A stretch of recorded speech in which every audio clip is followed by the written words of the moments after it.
de ses propres stocks de céréales au nom du sacro-saint principe du libre-échange.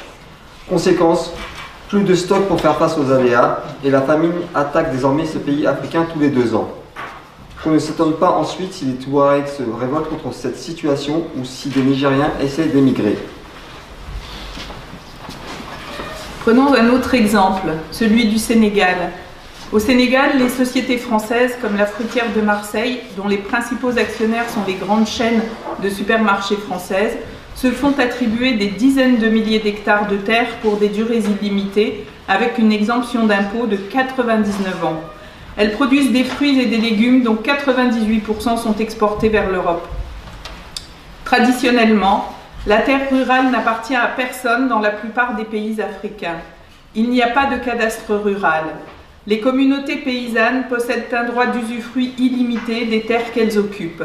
Mais par d'obscures négociations qui se déroulent à Dakar entre l'État et les multinationales françaises et étrangères, les paysans se retrouvent dépossédés de leurs terres avec la complicité de fonctionnaires sénégalais grassement récompensés.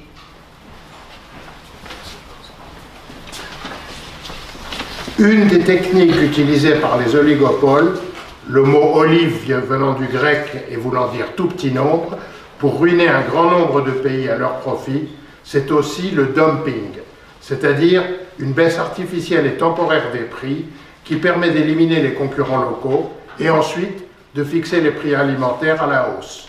Tout ceci avec l'aide de fortes subventions de la part de l'Union européenne à nos industriels de l'agroalimentaire.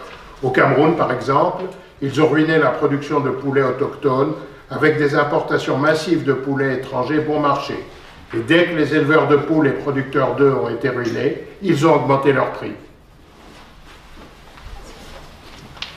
Non seulement les puissants accaparent la terre des millions de paysans et les condamnent ainsi à la famine ou à l'exode, mais en plus ils provoquent des famines en spéculant sur les matières premières de ce pays, comme le riz.